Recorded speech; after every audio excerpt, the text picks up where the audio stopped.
All right. Welcome to another edition of Vegas Bad Boys of Podcasting. I'm your host, DJ Impact, and I got the Bad Boys here with me. Fellas, it's good to see you. It is Royal Rumble 2021. The show just ended. I guess I thought that the show was going to end at 7. I don't know why I thought that, but it actually ended about 10 minutes. All their other shows are ending at 7, but the bigger shows are going the full 4-hour format. Yeah, I guess so. So anyway, we're just coming fresh off of the pay-per-view, and guys, I know you have a lot to talk about. Look, let's just go right to it. The highlight of the night when it comes to the Rumble, and of course, this is just my opinion, was the Women's Royal Rumble. Very exciting. They put on, hey, don't be looking like that, Matt Michaels. But hey, would you have said the same thing if Bianca lost? Yes. Really? Absolutely. Yes. Well, you thought that it was that horrible? You thought it wasn't that good? I just think that there's overhype on fucking Bianca. No. Okay, but outside of Bianca, we'll talk about her in a minute because it's exciting she won. You're telling me that the entire Women's Royal Rumble was exciting and even more exciting than the men's? I would say more exciting than the men's. Well, I would think so. Men's were good. Don't get it twisted. But I found more excitement coming from what I saw from the women's match. Guys, what do you feel? Simon Street and Sin City.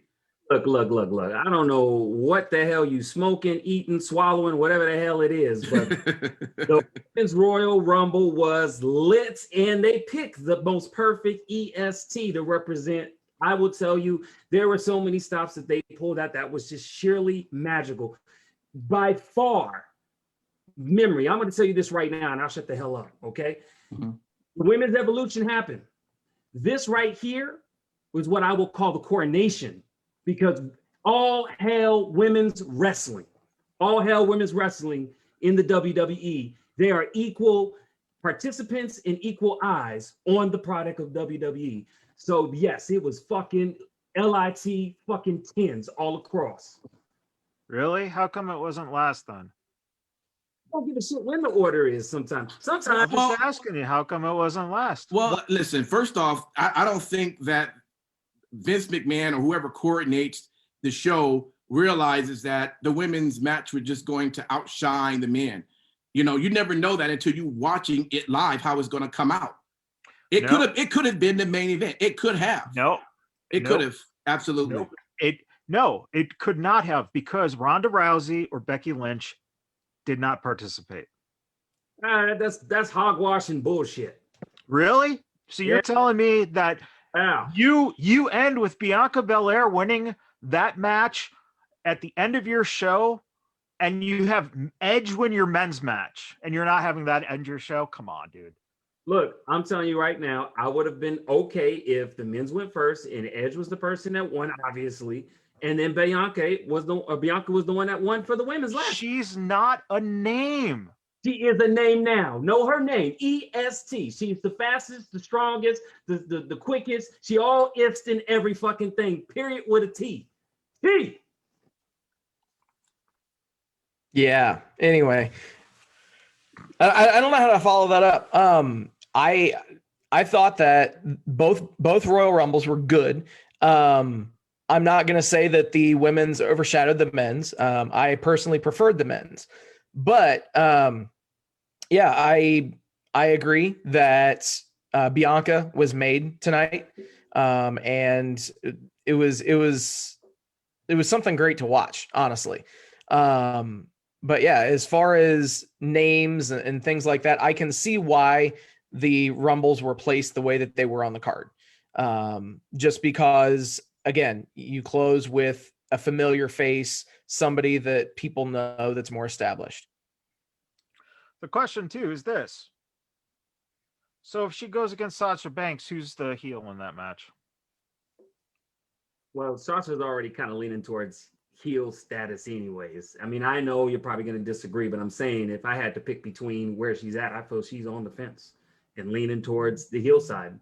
Okay, so then do you finally get the fucking rid of Carmella and give the sommelier to Sasha and have her become an actual fucking heel? I mean, it's not in the realm of possibilities. I don't know why Sasha needs a sommelier, for him. I don't know why. Because he would actually work with her very well because she can work and talk as opposed to Carmella, who not only did we have to sit through her fucking match once, but then have her come out in the fucking Rumble again. Yay. Yeah, I wasn't too excited about her taking the spot. I was like, damn, what are we doing with that spot? Rumble would not have been 4 hours long if that match didn't happen. I like Jillian being in the Royal Rumble, and immediately thought of Billy Kay. I said, boy, if they started doing some karaoke singing, that shit would have been fucking amazing. That was awesome. Yeah, I had no problem with Jillian being in the Rumble. I mean, it aided and furthered a storyline that they kind of established in the Rumble itself, and quite frankly, it helped to give Billy Kay a rub. So that's awesome. Billy Kay was getting rubs the whole damn Rumble because, I mean, when she was going out, almost kind of doing what Sami Zayn's been doing on Friday nights. Right. Taking that sideline and almost for a job interview. But, man, it sucked because I was like, man, Peyton Royce going to come out. Peyton Royce could come out. And then that's when she went back in the ring with Jim. I was like, damn, that would have been fucking cool. But, I get it. But they did. Yeah, when she was in the ring, I'm talking about the way that I envisioned it as it was going on. I'm sorry, I'm not perfect. Well, I'm sure the way you envisioned your fucking marriages while they were going on were a hell of a lot different too. But unlike you, oh shit, damn, you will still stay stagnant like a plateau in the desert, my brother. Oh man. Well, look, I'm over here with trying to work magic. My audio is like wigging, but we still gonna get our podcasts up at the regular time. So if you just see me with all these kind of strange faces over here, I'm looking like, what the heck is going on? Nevertheless, though, you're getting a blowjob under the table. Hey. Well, then my expressions was be more like, no, your expressions were not. Dude, were you the guy at the Undertaker when the Undertaker had the streak broken? Were you that guy? No, I wasn't that guy. Oh, you Stop it. Even your mind would have been blown. Yeah. Anyways, shout out though to Bianca. I will say this: I didn't expect her, and to be honest with you, I wasn't wanting her to win this Rumble. I actually was wanting to next year because I actually wanted her to have an audience. You wanted to go see it. Yeah, yes. I ain't gonna lie. I want to be there. There is going to be an audience this year, so that's why I knew you were fucking bullshitting right there. Yeah, but I mean, I think crowds does. You want to have that pop. Hey, Booker T even said it during the pre-show. He was like, they said, what is a memorable moment of Mania? He said, hey, when I came back out, I think it was 2011 or something, and that pop. And JBL, of course, ribbed him because he chose his own. Yeah, but it was way better than the pop he got tonight. I mean, he didn't dance like he did in the video, boy. He was like the club. Why was he even out there? Because he was in the video. He was in the original video. Yeah, no, I understand that. But if all you're going to do is make him change into a costume, fold his arms and stand there until the very end when this guy just dances around him and does a tra-la-la moment in the song, and then finally gets to the end of that long-ass, boring motherfucking song for Booker T just to go, can you dig it, sucker? What?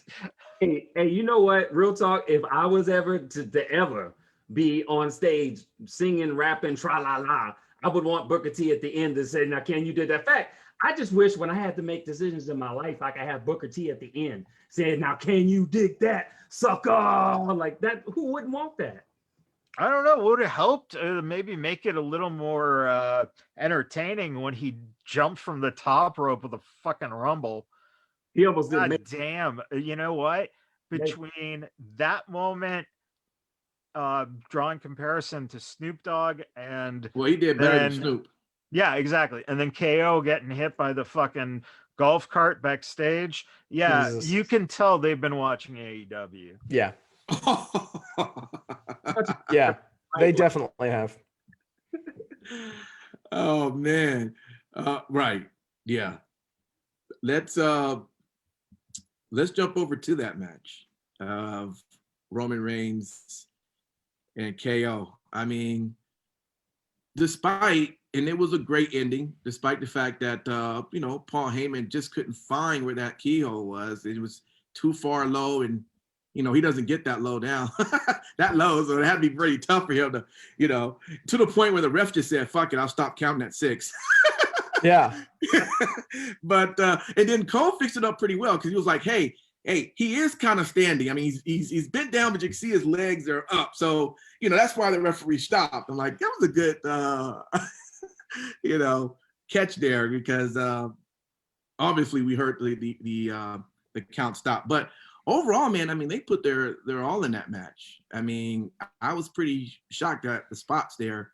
And when I saw KO, go jump on that, what is that lift? The first thing that came to my mind was the AEW spot with Matt Hardy, and I was like, "Oh shit, here we go." Oh, that's another spot. Yeah, spot number 3 on the card tonight. I thought Sammy got hit by the golf cart at first. I was like, man, did I switch to AEW on accident? What happened? So quick. Yeah. Strange how that works, huh? Maybe they just wanted to show you how it's supposed to be done. Was that their way of just doing that?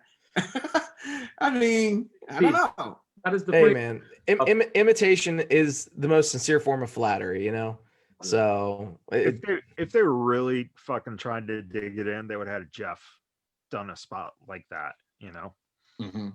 just because he's Matt's brother. But so was it me or the whole backstage segment that was pre-taped, right? I don't know. I mean, it looked like, they did a good job editing to make it seem like it was because I didn't go back and look at when they first went back there, but as they were coming back to the ring, right as they go through the curtain, it goes to the replay of the dive. Yeah. And then when they cut back, it's just the empty stage, and then they come out. But it looked like Kevin's. It looked like Kevin wasn't as kind of cut up on his back. I think it seemed like it could have been one of those things that they could edit in and have done that like yesterday, just pre-taped it so that he didn't take 2 huge fucking bumps today, because that was a lot. No shit. Actually 3 going through the fucking LED screen too. Jesus Christ. Yeah. Man. You could That's imagine. a good point. That's a good point. I thought that I thought they just stopped it because it looked like he was what they call that area? They call it gorilla, right? Yeah. I thought as he was going through gorilla, they didn't want to go through there because of course Vince and everybody's back there watching, calling it. So they stopped it when they went there, and then of course they went back. So I was just thinking that's why they stopped it instead of. But you may be making a good point there. Yeah, because in the past they've passed the gorilla spot before. They don't care. Yeah. Well, interesting. And Michael's I did not even think that one time during that entire thing, but now that you're saying it, I'm seeing these little things that they're all right there. So it's hidden in plain sight. Honestly, guys, the reason I questioned it and kind of maybe figured that out as they're coming back, okay. So Kevin does the flip off the forklift. They get back up. They start making their way back. They're backstage, of course. Well, what is sitting on the table?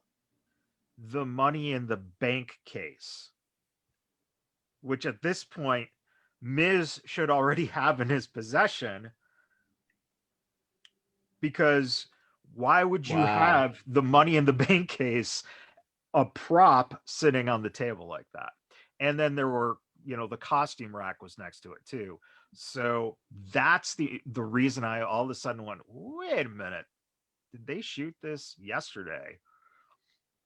And also, by the way, the backstage area was a hell of a lot brighter, which most likely, because they're on the East Coast time, that area probably should have been a lot darker, because of the fact that that dome is, I believe, a retractable dome, but it's at least one of those domes where if it's bright outside, there's going to be more light naturally in the building. So that's my guess. I don't know if it was true, but have you guys some fun and go back, take a watch of it again, and enjoy trying to figure out. Or we can always go to our brother Meltzer, and he'll let us know exactly what happened.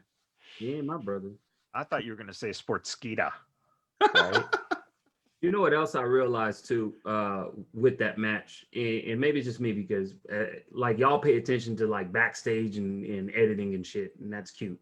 But I like looking at the symbolicism of the art of what they're putting together. And then maybe I was the only person that saw this when they went into that arena with empty seats, like the match was last man standing, right? So for me, symbolically, I was like, man, WWE's kind of flexing. I looked like they were flexing, like we're the last one standing. Us as WWE, we beat COVID. COVID made it to where we couldn't have any of our audience there, but we still standing. And it's and again, it might have just been me that looked at it like that, but I saw like some symbolism in that. I was like, yeah, that's pretty cool, because this match is pretty on fire. Like both of the competitors, and they used the match perfectly. You know what I mean? Last man standing. So they did all of these spots. Obviously, they couldn't have done it like that in real time, to where it's like, Kevin Owens, how the fuck you gonna get up now? You know what I mean? I just thought it was really cool. But hey, yeah, you overanalyze that just by the fact like, that you don't do that when Via Yim just positive tested. And we didn't see Keith Lee in the Rumble, which most likely is because Mia Yim positively tested. Right. So I think you're overreading into the still standing COVID. Well, I'm sorry if what I'm into is not as exciting as what I guess the rest of the world wants to know. And Kevin Owens had an extra couple of scratches on his back, and I think the video cut there, and but at least I could see that. Oh my gosh. Ugh. And I'm probably not the only one who saw something like that, whereas you might be the only one who thought of something like that. Well, if we follow all the constructs of what you think the business is going to be, then shit, I'm sorry if, I just don't conform to that. I found it to be entertaining, but what the fuck do I know? No one said anything about entertainment. I just think it's funny that I can't share my deep introspection of how I saw that match, but he's like, oh, he wasn't talking about the cameras. But anyways, I digress. Let's continue. I'm talking about that because of the fact that one of their wrestlers just came out as COVID positive. You're not going to be making a statement that you stood up from COVID and made it when you have a wrestler who literally just came out and said, yeah, I'm positive. Okay. All right. You're once again, Matt Michaels, you're correct. I know. Thank you. I am so glad. Oh, Lord. Man, do I get 3 college credits for that dissertation? Well, no, you sound like a college student who all of a sudden is letting their mind just wander and go, I think I haven't written this paper yet. So, yeah, it's standing up to COVID. Yeah, they were the last man standing. Yeah, even though a totally another company like AEW is still standing. Oh, and Impact Wrestling is still standing. Oh, and also ROH still standing. Oh, and New Japan kind of standing too. Just realize that you take the fun out of anything different. Well, look, listen to this. Who are you all very shocked to see? I'm gonna go back to the women's Rumble. They had a little bit more surprises than the men. Naomi, Shotzi, Tony Storm, Victoria, big shock there. Santana Garrett. Yeah, that's probably the biggest shock. Yeah. Out of all of them, why? Rhea. Yeah. Tori Wilson. The 8K camera loved Tori Wilson. Apparently, the guy behind it really shot in for extra long on her. Yeah. That Mickey, was almost awkward. Yeah. Are you reliving your puberty? All depend on the age of the cameraman. Mickey James. Yeah. Dakota Kai. Mm-hmm.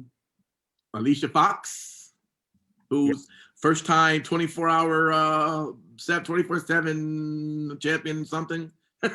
I think that, what did they say? 2 minutes and 50 seconds. So No, they made a point of saying that it was 2 minutes and 5 seconds. So another thing in their company that is 2:05. Oh my gosh. I get teased for thinking too deeply on some shit, but Hey. At least we could see that, right, Michaels? We could at least see that. Yeah, well, and also I know Steve is stoned off his ass, so there you go. You almost have to be to get through these damn pay-per-views anymore, okay? Yeah. Jesus. Oh, true. Let me ask you. This one was a good one though. It was. I was thoroughly sports entertained, so Absolutely. I can't complain. Yep. So 24/7 title now open to women as well. I mean, can anybody? It always should have been. I always wondered that too. It always should have been. Yeah, it didn't. Wasn't it Kelly Kelly? She already won. Yeah, it. Kelly held the title, but they've got an entire different path that title can take. Yeah. And actually have it go through the women's division.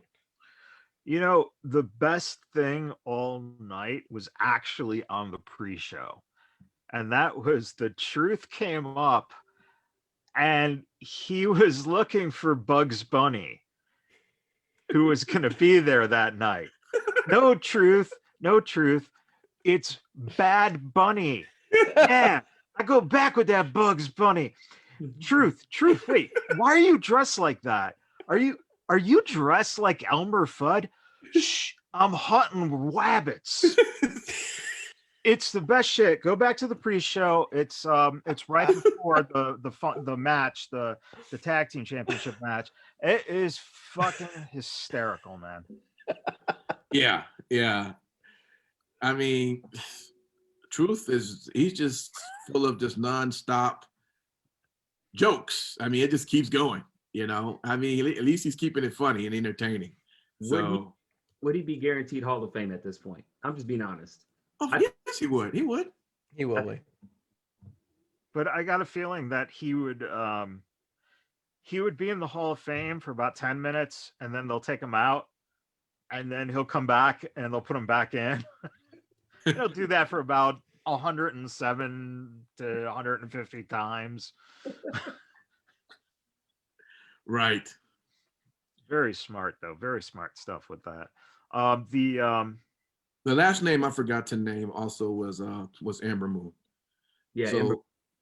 So yeah, quite a few on the women's Rumble, some shocks. Yeah, in there. So no, the biggest one is like Santana Garrett. Like that was a head scratcher out of all the that was women. the biggest reach. And I mean, even Jillian Hall made more sense because of the Billy Kay thing that they could do. Right.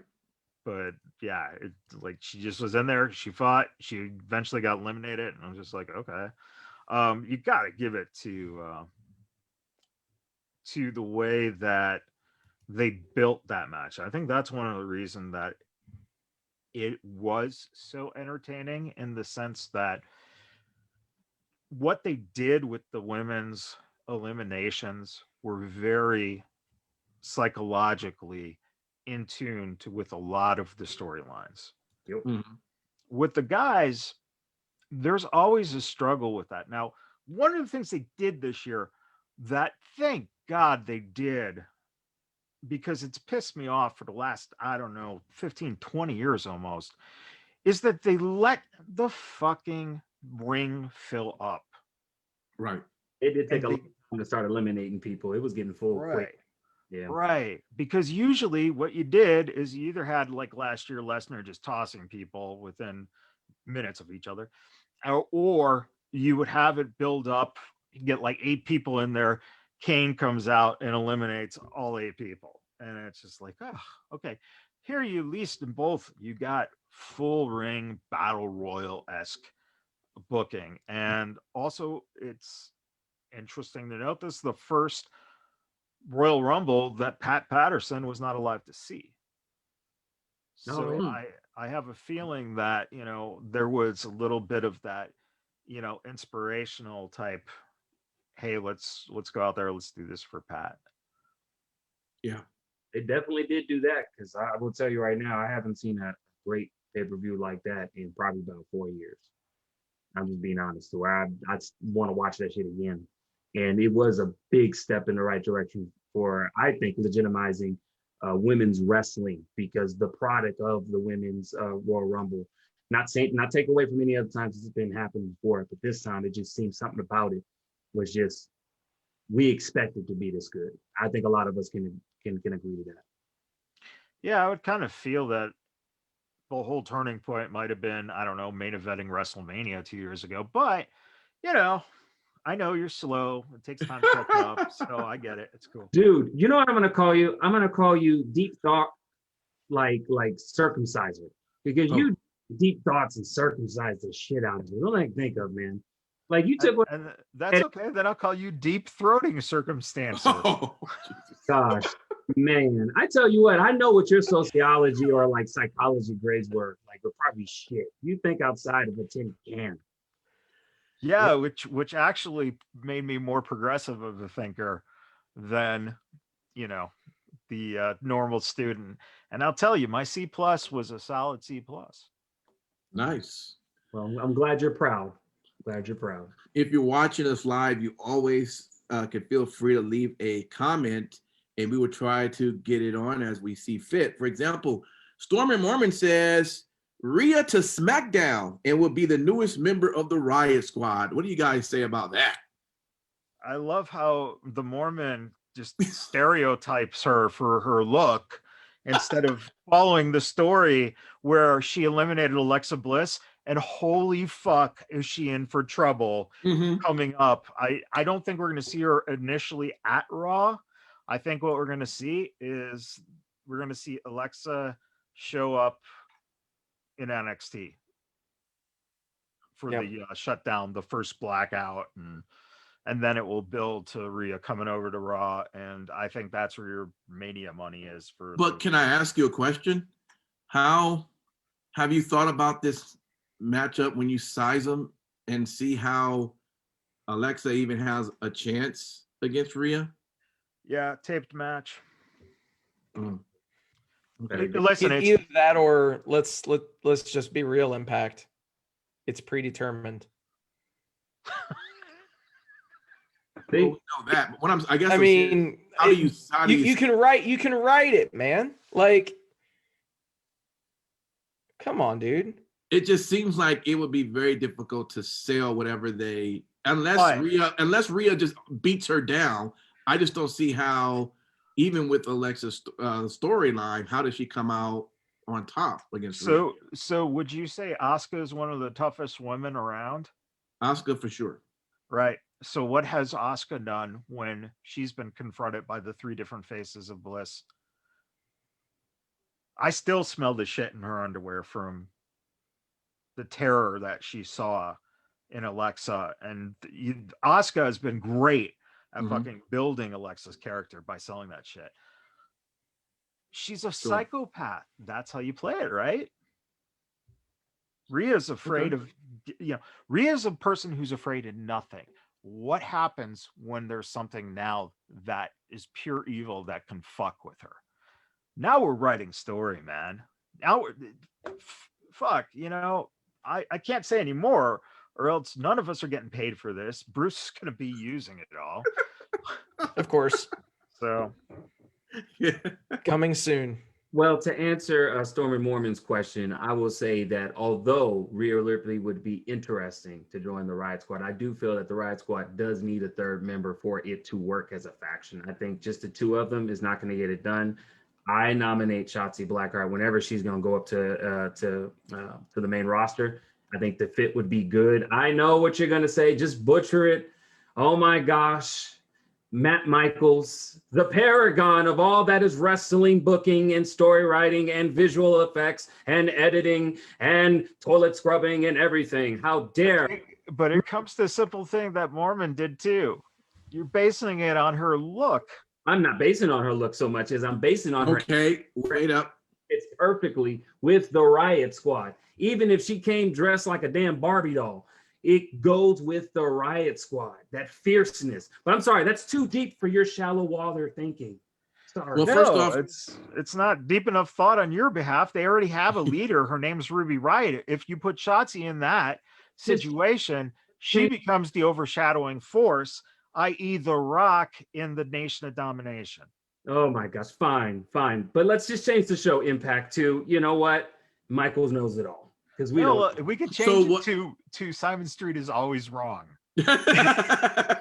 Always wrong. My gosh. So Stormin did say, hey, Rhea would get lost in the shuffle being a part of Raw with Charlotte, Asuka, Alexa, I guess, Shayna, and eventually Becky and possibly Ronda. She would be a bigger star on SmackDown for now. Ronda and Becky come back. They're not on Raw. Oh. They're on SmackDown. Yeah. All their top guns on SmackDown. They want all that. They're going to stack the deck full. Okay. Yeah, that's why she goes to Raw, just to build her. I mean, that's the way to do it. If you look at, also the other thing too is if you look at, not only that setup, but Damian Priest looks to be set up to go to SmackDown through the storytelling on the Rumble. Mm-hmm. So, is that a good look for him? Oh yeah, it's a good look for him. Mm-hmm. I mean, he's an awesome competitor. Put him against Corbin. Mm-hmm. Just work. Have the fans get behind him for beating the shit out of Corbin, which would be nice. You could, too bad that we know it's Ray's kid, or you could have had an angle where Mysterio Dominic would be Priest's kid, because he looks like a skinny he looks more like Damian Priest than like Rey Mysterio. Let's face it. It's funny. Y'all don't even who's your daddy in this shit. Y'all don't question none of that shit. But boy, Simon Street say some shit. I'm just sitting here baffled by the bullshit. Literally, I'm dazed because of what the fuck did I just hear? We got time to fill, man. Okay. Let's move the hell on. My lord. For the guys Royal Rumble, some surprises. Carlito. Okay. Good to see that he trained at the same place that Jinder did. He came back ripped. Yeah. Well, the best wasn't it? Was it Corey who said, "What's in those apples?" I fucking lost my shit on that. I'm like, wow. nice subtlety there, brother. Yeah. But in all seriousness, dude is yoked. Yeah. I could not believe that. So he looks great.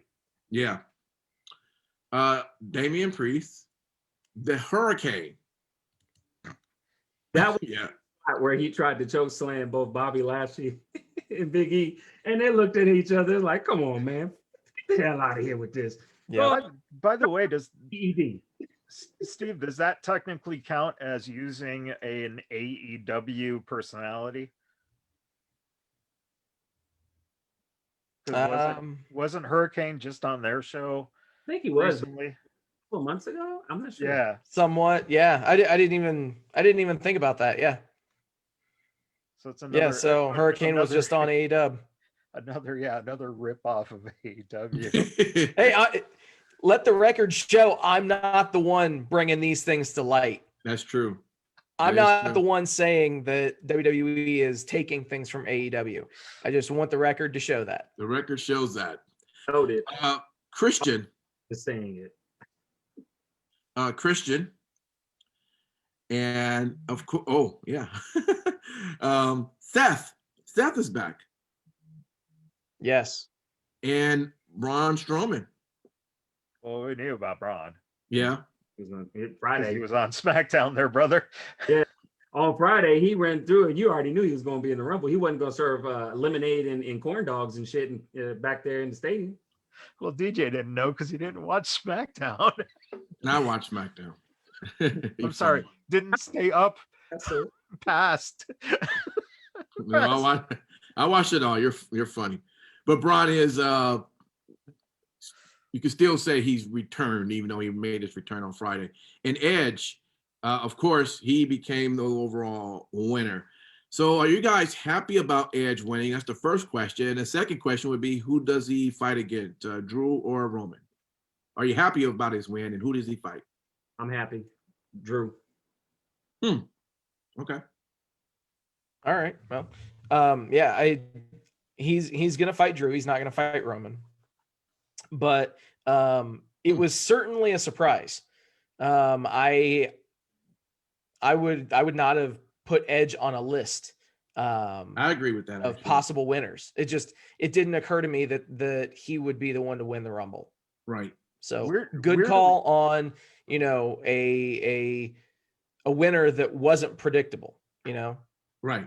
And weirdly enough, that his prediction, although it wasn't obvious, he was on a number of different, projections. As I think it was even on what we talked about last week on that list. But the interesting thing is I find it interesting that you both say he goes against Drew. Do you think Edge is going to be a heel? No, I was more so saying that he's going to be going for that title. So and who's to say that Drew is going to have it by the end of Monday Night Raw? That's what I'm saying. I'm going to be completely honest with you. That's where my decision came from. I know the Miz is about to cash that bad boy in, most likely Monday. I have a very strong feeling about that. So y'all think that we're going to see something like a Miz versus Edge match at WrestleMania? I hope not. I hope not, but nothing would surprise me at this point. That would be my bathroom break. I can't see them doing anything else but Roman versus Edge. It solidifies Roman in terms of beating one of their top baby faces in the company, and maybe even giving Edge the rub and giving him the belt. And then you don't have people, hammering them for, Brock Lesnar is only a fucking 2-day-a-week champion, type of thing. So I don't know. That's where I would see them going is going. Edge has always been associated kind of with SmackDown primarily too. So yes. I don't know, bigger name, bigger network, possibly, but I don't know what he brings to Drew, since we just saw Drew beat Goldberg, which gave him the solidification of beating someone who's a legend. Well, let me ask you this question with your whole theory about, faces and heels for this match. We just saw Drew McIntyre and Goldberg. Who was the heel? In that case, it literally would be Goldberg. So Goldberg was the heel? Man, that's the softest heel I've ever seen in my life. It was the softest setup we've ever seen in our lives. True. I mean, it really was a limp dick match. Mm-hmm. And really, the ending showed you that all they really wanted this to happen was sincerely to give Drew a win in this time frame, a short term, so they don't have to worry about the build to WrestleMania, and give him a legitimate legend to defeat, to try to show that this man is a legitimate champion. That's it. Michaels, you are on fucking fire tonight. Well, you know what? Here's the thing. I mean, some of it can be total bullshit, but in the end, the one thing I take away from what we saw tonight is that you can actually put some fucking strings together. This is one of the times that we can say that we actually can start seeing maybe what they're doing as compared to the fuck are they doing now? Changing up like every other fucking week or couple of weeks. Mm-hmm. So yeah, it seems consistent. Maybe we see, again, maybe we see since Strowman came back maybe Braun, is a heel against Drew, but I got a feeling they're going to pull someone. They got to pull someone like an AJ maybe, or someone who can really work. I think they're going to pull Daniel Bryan, who faces Roman next. And the only reason why I'm saying Roman? the only reason why I'm saying is No, we're talking Drew, bro. Oh, I thought we were switching Rome. I thought we killed that with Drew, it being more and stuff. Well, okay, well, let me just say it real quick. I would say on SmackDown, I just came to him, I'm sorry. With Roman, I really wanted to see Daniel Bryan because of what happened with Talking Smack on Friday. Yeah, but what about the already horrifying beatdown that we've seen of him? Here's the thing. Do you want them to? Would someone like Edge, who literally just came back and blew out his fucking arm and then was on the shelf, now you have him committed to 3 years, essentially? Do you try to build him against Roman, or do you go with Daniel Bryan, who essentially is winding down his career? And y'all, the question was, well, how does Rhea go against Bliss because of their size difference? I don't have an issue with size. That's Impact's hang up, not mine. I'm saying, but it's a fair justification because of the fact that Daniel Bryan, compared to Roman Reigns, should essentially get his head fucking ripped off, especially based on the past, him getting a beatdown from Jay. Listen, if you can get beaten down by the guy at lower end of the table, you make a good point. I'm just saying, And I got you. Yeah, I give you on that point alone, because if you do get beat by the lower end, they would almost have to set up to where he has to beat the shit out of Jay with some newfound power of, I don't know, like his shirt said, the finger with the fucking pieces of trees and shit. I don't know. They'd have to do something for him to just beat the shit out of Jay, then try to sell it with a stretch for Roman. I see your point. Yeah, I don't know where he fits in WrestleMania this year in terms of the best avenue you go with Daniel, I would say, would be some kind of more so a wrestling match. Give him a good matchup that is like a good fucking wrestling match. Well, he was having a good match against AJ, which of course they had to stop because that was a top of the line match, so they didn't get the finish. But that would be something to see a good build up on. Yeah, quite possibly. Mm-hmm. And did we possibly see the start of something between Omos and Big E? Mm-hmm. Yeah, that was very interesting. That was weird. Yeah. How would that work? I mean, I don't want to be a dick, but when I think of Gonzalez, I think of the Great Khali, and I think of Omos, I think of, not the best matches that can come about of it. Not that it would be entertaining, but I'm not seeing something that would be amazing. And maybe I'm wrong for that, but that's just really what I'm looking at. Is Omos training? He better be at a fucking cut on his eye on Friday. Yeah, apparently that he was one of the guys down there training extra. So. Interesting. Yeah. Unless he walked through a door and forgot he was too tall for the door and just hit his head. I mean, that looked pretty fresh. They had it on the plastic. Yeah. The stitches. So I assumed it must have happened very recent, probably that day, whenever they did Friday Night SmackDown. Speaking of that, I would like to give a special shout out to Randy Orton's skincare advisor. Yes. That nasty burn all over his face cleared up completely for the show tonight. So yeah, good on you.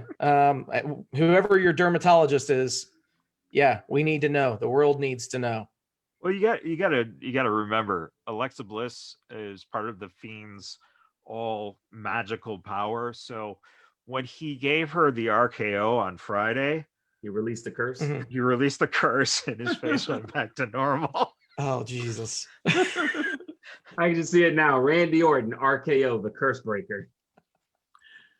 All right, we have for our last 10 minutes of talking about the show, let's jump over into the WWE SmackDown Women's Champion Sasha Banks and Carmella. What was your take on that particular match? Was you guys expecting anything more than what you saw? No. No, right. Okay. Knew that was going to happen. I hope they put it to bed. Would they have a better match if it was again Sasha versus Reginald for SummerSlam? Yeah, possibly. Yeah. Borderline disrespect, and I don't disrespect Bay like that. Oh, it's not disrespect on her; it's disrespect on Carmella. right. Not the match by her and whatever the dude is, Jamaican rum, whatever his name is. What's his name? Oh, he's French. My bad. Yeah, Reginald, but he fucking hung with her in the ring, man. He gave a better match 2 weeks ago than fucking Carmella gave this. Yeah. That's saying something. Like it really does suck though. I there's a part of me that wants Carmella to really be outside of the box of basic in the ring. I really, really do. Like I like her, but I just kind of feel like she's just missing something. And I don't know if do y'all think it's in ring that's kind of missing? Maybe that next level, because I really do feel like it's basic and it just sucks. But yeah, it is. She's. Let's put it this way: if after WrestleMania, when the cuts come, will Corey quit the company to still be with her?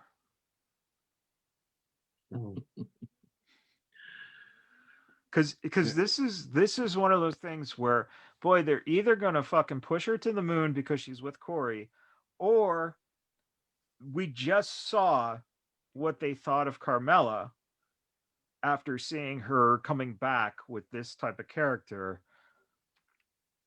Usually a push right before WrestleMania where you lose a major match like this in the Rumble could potentially mean that you're saying goodbye when the spring cleaning comes.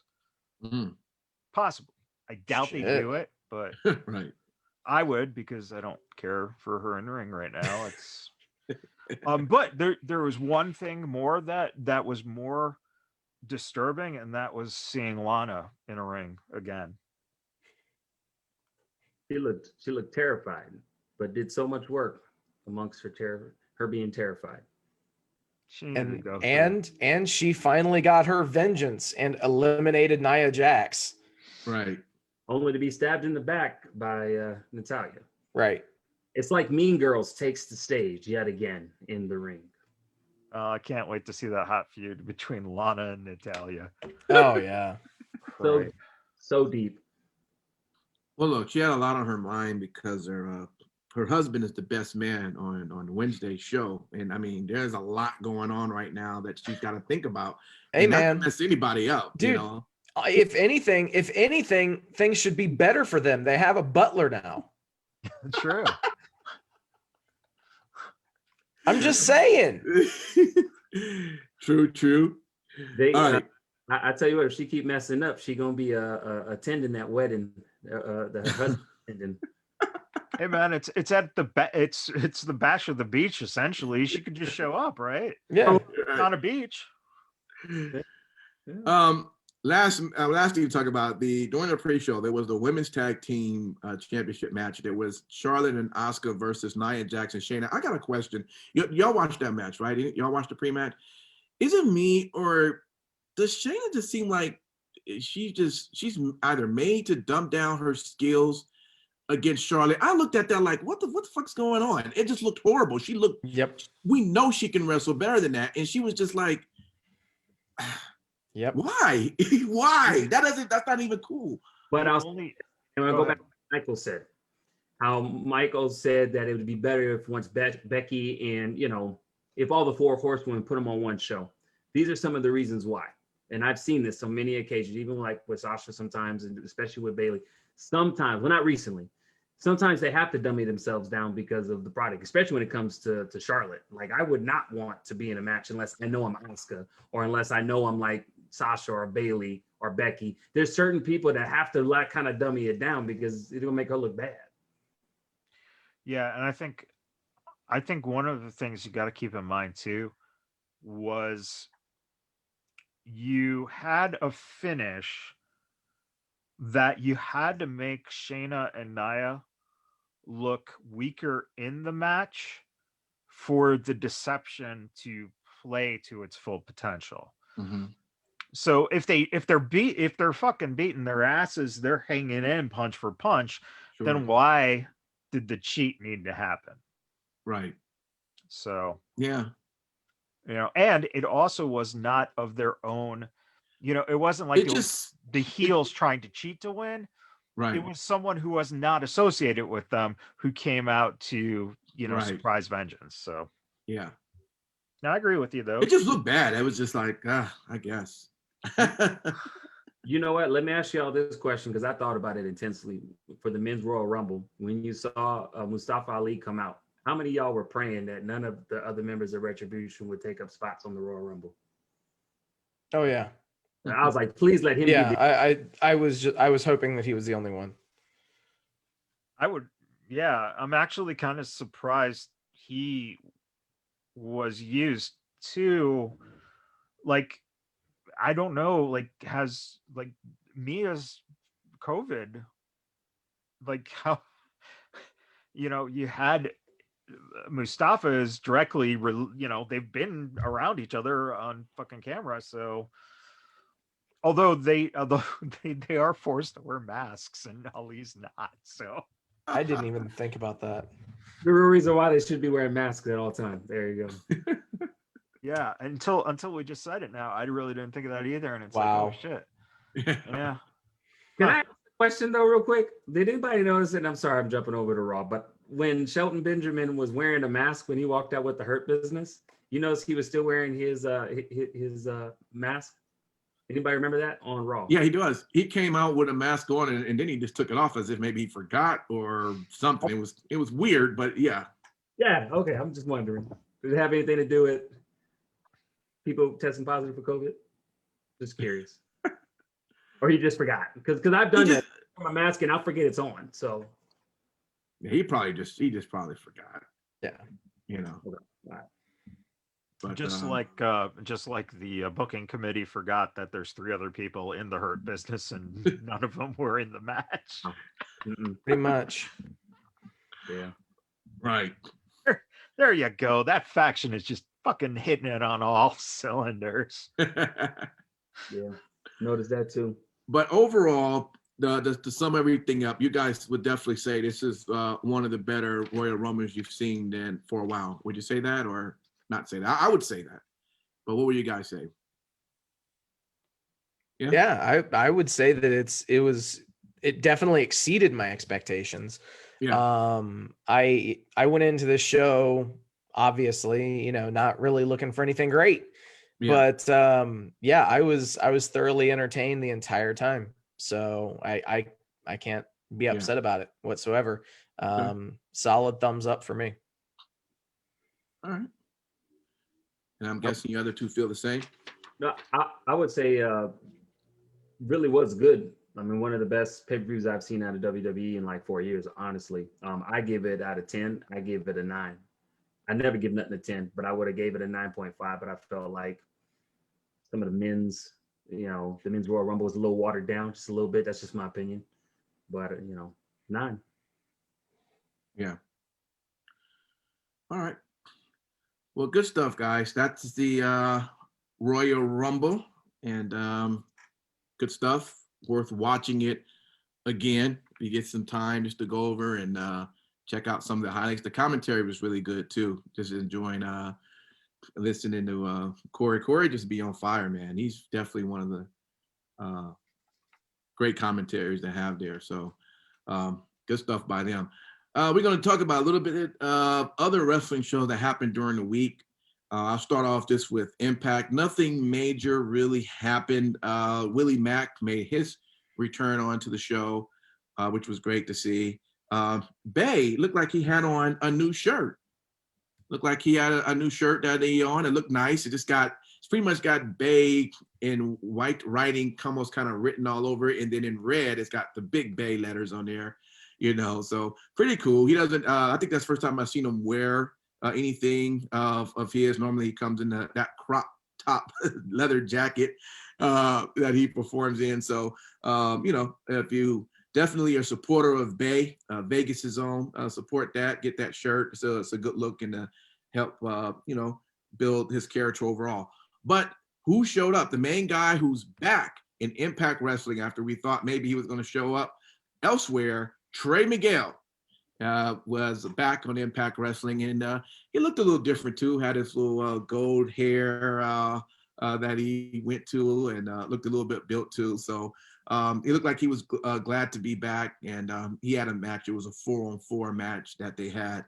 So outside of that, not too much more was happening on Impact. Of course, they were still running a lot of the storylines, but that was sort of the big news. So shout out to see Willie and Trey back into the show. NXT, what was going on that show this past week, Simon Street? Well, NXT was a good show, super exciting. Continuing with the Dusty Cup for both the women's and the men's. One match that I really enjoyed, and again, I'm just really enjoying is MSK. They went up against Killian Dane and Drake Maverick. And you know what, I will say this, reason why I liked this matchup is, MSK is awesome, innovative. I'm not going to go into deep with them, but we already know that. I actually started seeing more of the cohesion unit of Killian Dane and Damian Drake. Like I like them around. Even though I hope that Damian Drake's pocketbook feels the same way. My bad. Wrong Damian Drake. I meant to say Killian Dane and Drake. I would love to see your boy up there. He's gonna be up there one day. Shouts out to Damian Drake, real talk. But Killian Dane. Oh, and side note too, your boy Damian Drake did have a birthday, so that's why he was on my mind. It's not the point. Killian Dane and Drake Maverick. I'm starting to see their cohesion as a team, and it's really awesome. I like how they're doing moves and stuff like that. So it was cool to kind of see that match. Of course, we know the result of that one. And then another thing that was pretty interesting that I wanted to kind of point out with the other match that we saw, which was Kushida, Leon Ruff versus, they call themselves now short-term GYV, which sounds like some kind of venereal disease, but it is Grizzled Veterans. I wish they didn't shorten their name because I like seeing Grizzled Young Veterans. That was a really good match as well. People that shined in that one, I think, was Leon Ruff. Really did shine a little bit in that match, and of course, Grizzled Young Vets moving on. The tournament's heating up. Excited. We had some other matches. I really did like the whole segment where Toni Storm came out and was talking about she wants the gun for Io Shirai. And then, Io Shirai pops out with that music, that boom, boom, boom, boom, boom. I was just like getting hyped and everything. And then, they kind of going at it. And then Mercedes Martinez, which makes me believe that might be the title picture, a three-way at some point, I believe, which I'd be cool with any one of those women. And that's pretty much was, NXT for the most part. I know I don't have a lot of time to talk about it, but once again, I just think consistent show. Was fun all around, and I'm just looking forward to, You have made Michaels confused, Simon Street. How have I done that? I always make them confused. I thought the upcoming match for aren't they doing it on February 14th on Valentine's Day? They're doing like a takeover. I thought that was the match. I mean, it could be. I mean, there is supposed to be one coming up. I was just talking about what was on NXT on the show. So maybe I must have missed something on the taping I was watching. I don't know. I thought that match was actually set between the three of them, but it could be. But overall, good stuff. We need to look it up. I got a quick question for you guys. Chris had asked this. Speaking of possible Mania match suitors for Daniel Bryan at Mania, what about Balor for the NXT title, or would they not want NXT showcased at Mania? I don't know. Do you run Daniel Bryan on that, Steve? I would like that, but ultimately, I mean, NXT is going to have their own show. I would like to see an NXT match on Mania, without a doubt. Mm-hmm. I think that they're just going to allow them to have their own stage. Still in WrestleMania week, but not on the main show itself. Yeah, but didn't they run? Wasn't Charlotte didn't she win the NXT championship from Rhea Yeah, that was on on WrestleMania. Mania, right? Mhm. So there's a possibility they could possibly run, since Finn is an established, you know, star. Maybe they would give him a Mania match just because the payday might be a little better. But also, are they going to be able to run, if they're running Mania 2 nights? Are they going to do like a takeover or something that weekend? And like, how extravagant will that be, since they're going to be dealing with, fans and everything for the first time coming into a big stadium? It's interesting. I haven't heard any rumblings about what they're actually going to do with them. It might be a smart thing to kind of do that for the future. Just have the NXT men and women's be on WrestleMania, so that way Takeover can be a bigger show, and then you still have the North American NXT Championship kind of head off that show. I mean, Yeah, as long as WrestleMania stays like a fucking 9-day event as they're doing it. So I don't. It's a good question. They haven't even sold tickets for Mania yet, have they? I don't think they went on sale yet. I don't know. I think King Lucky has 5 pair already and 6 hotel rooms booked. So just in case, this way, Right. has everything covered. You're right. I'm telling you right now, if I ever got to go to Florida, I'm waiting until I get my second series vaccine, because I'm just letting you know, I ain't going down there. Yeah. Cool. So that was it for NXT, right? All right. Let's jump over then to Huh? Y'all the ones told me you got to make it quick, so I did. All right. AEW, man, what's going on over there? All right, man. So obviously the main event of this show was the Dark Order versus the Young Bucks and the Good Brothers. I mean, obviously the Young Bucks and the Good Brothers, we know. Fuck off, Michaels. We know what they can do. I really think that this match, while the Bucks and the Brothers did win, it was a good showcase for members of the Dark Order. I think that, they got a lot of great offense in on this match, and, just really good storytelling throughout the match. I liked it, but the thing that I liked even more than that was the Dax Harwood and Jungle Boy match. This was a great match. And Michaels, is that mocking, or are you agreeing that it was a good one? No, I'm agreeing. I think that the main event was horseshit. They should have put Jungle Boy and Harwood last. I think that I felt this about Jack for fucking years. The kid is a fucking superstar. Oh yeah, there's no doubt. So definitely. working with a guy like Harwood was perfect. And boy, it's really fucking hard to be in a company that has a match like that, and then now you're supposed to go out and be the main event. Right. That's tough, man. Yeah. This match was just extremely well done. The gimmick of the match is that Luchasaurus was handcuffed to Cash and to Tully, and it was fun for what it was, and then it culminated. Gentlemen, we had a dehorning. Right. What the fuck? They cut his fucking horns off.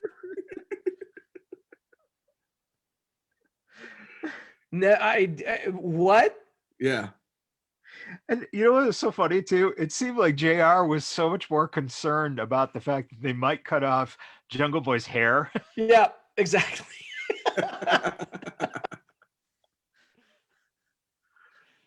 Oh my God. But yeah. So good stuff there. That was the best show, or the best match on this show, far and away from me. And I mean, other than that, we had the Cody Rhodes response to Shaq So evidently we're going to be getting a Cody and Red Velvet against Jade and Shaq match at Revolution. Oh Lord. Is it at Sturgis or is it on the beach this year? Jesus, man. It's unreal. Oh well, it is what it is, man. Yeah, it was a good show. I was entertained, but it wasn't anything blow away. So I like the John Moxley promo video, because to me it kind of sum up exactly what I was just thinking. You know, it's like I think he used the term, it's like a young and a restless soap opera. It's just so much, it was just so much going on. I'm still going, yeah, it is so confusing. You know, Mox is probably the best, one of the best promos in the business when they let him actually just do his thing. Yeah. Yeah. So this week was definitely evidence of that. Absolutely. Well, cool, man. That is your. And I'm sorry, as that was all said, then all of a sudden I just flashed in my mind to Don Callis with a huge fucking bandage over his face. Which was, I mean, that was wonderful to see that, you know, that played up so much. But boy, Matt and Nick are such bad actors, though. Oh my God. Yeah. I will say this though, Don Callis needs to reach out to freaking Randy Orton's dermatologist because he'll get that shit cleared right the fuck up. Right. Man, good stuff, guys.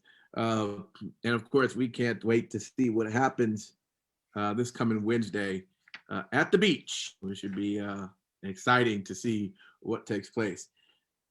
With ROH this week, 2 matches took place under pure rules. There was Flip Gordon versus Rhett Titus, and Flip Gordon, he won that. And there was also a TV championship match with Ray Horus versus the TV champion Dragon Lee. That also was a great match, and Dragon Lee retained that championship. So again, not going to go deep into it. Ring of Honor, as I always say, is just really great. 2 matches you get for an hour, and they're putting on some of the best stuff that you can see. If you're able to find it, record it, DVR. It's exciting to watch these guys do what they do, and you know, and that's that. So that's a ROH for this past week. With New Japan, oh man, Sin City. Speaking of Moxley, huh? Mm-hmm. There was a confrontation confronting Kenta. Oh yeah. Yeah, you tell us a little bit about what we can expect with that. Well, it's just setting the stage for the new beginning, man. Moxley is going to be defending his IWGP US Heavyweight Championship against Kenta. Mm-hmm. And yeah, these guys are both motivated to make this a great match. And you know, we already just talked about how Moxley, when they let him do his thing, is one of the best in the business. Right. And I think that a lot of people are going to realize, if they haven't already, that Kenta is pretty fucking good too. And that, you know, his time away from WWE has done him extremely well. So these 2 guys are on a collision course, and I really want to see the new beginning and see that match. It's going to be a hell of a show. Yeah, I agree. And that's the US version of New Japan, right? Yeah. Right. Okay. Good stuff there.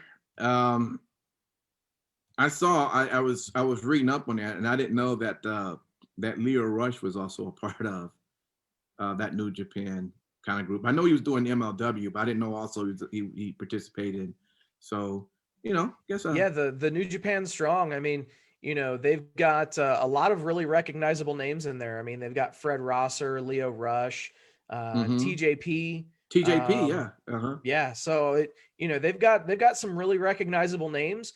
And if you're just a little bit, you know, ill at ease with, you know, anything that WWE's throwing at you, if you're not happy with the overly choreographed feel of AEW, give New Japan a try. They are a very, very, very solid show every single week. And yeah, it's definitely a different style than either of the other two alternatives. Absolutely. Yeah, it looked like they're promoting shows on the on Friday. Looked like there's going to be one on the February 26th, on the 19th and the 26th. There will be New Japan Strong New Beginning USA episodes. Yeah. So yeah, that's pretty exciting. Something to put into your calendar to get a chance to take a look at. So yeah, that's New Japan for you. And man, I guess that takes care a lot of the wrestling talk for today. We got through it, fellas. A lot of wrestling that was happening. Man, I guess that's it. With that, I want to thank everybody for tuning in and listening to us, or even watching us. Wait a minute. Uh-oh, what'd I do? You totally ignored 205 Live. Uh-oh. I usually don't talk about 205, but what happened? Well, you missed Zoe Stark, man. Oh. Did I? Tell me about Zoe Stark. Lacey Evans or Lacey Ryan making her debut on WWE TV in the tag tournament. Ah, okay. Yeah, check it out. I'll have to go back and watch that because I didn't even know that happened. Yeah, talk about a good showing, man. Mm-hmm. Pretty good stuff, man. 205. Okay. Lacey, another name from the Vegas area, Future Stars. So it just shows you that this promotional company out here is doing big things, man. They are putting wrestlers into these spots with major companies, and they're looking good. So shout out to Joe and the whole crew over there at Future Stars, and yeah, I definitely would give that a watch. I did hear the news that she has signed and went over, so I'm really interested to see how that match came about over at 205. All right. With that, again, thanks everybody for watching or listening. We got 3 count coming up. If you're watching us, just stand by. We'll be back. If you're not watching us, this is going to play on Tuesday. So we thank all of you guys for that. Don't forget the Falco Files every Wednesday. It's always a different guest. We just talked about Future Stars of Wrestling. So this would be the time to check out what's being said. You may actually hear some of the new talent and stars that are actually working their way up to be a part of one of these promotions. So it's really good. Matt Michaels hosts with Joe DeFalco, and it's really good. Every Wednesday you can catch that. And you know what? These are not one of those shows that, you know, if you miss one several weeks or several months ago, that, oh man, you know, it's not worth listening to. Nah, man, these are like timeless. Go back, start from the very first episode, and just, I mean, there's 40 episodes, so there's different wrestlers on each one, and they all got a story that is worth listening to. So you get a chance, just start from one, make your way up to all the way up to 40. You will enjoy that series. And you know what? Simon Street has said that if anyone out there can prove that they listen to all 40 episodes straight through, from 1 all the way through 40, yeah, then Simon will get a tattoo of your name tattooed somewhere on his body. But there you go. Yeah. Gonna go right by his Cody Rhodes tattoo. That's admirable, man. Thank you for stepping up and doing that. Are you gonna put that on your neck? Like No, I'm not. You know, no, I'm not doing that unless Matt Michaels agrees to get matching tattoos. But I want it to be on the top, right in your forehead, just right. Oh man. Well, you never know. You never know. With that, you guys, thank you for listening, and we will see you next week. Peace.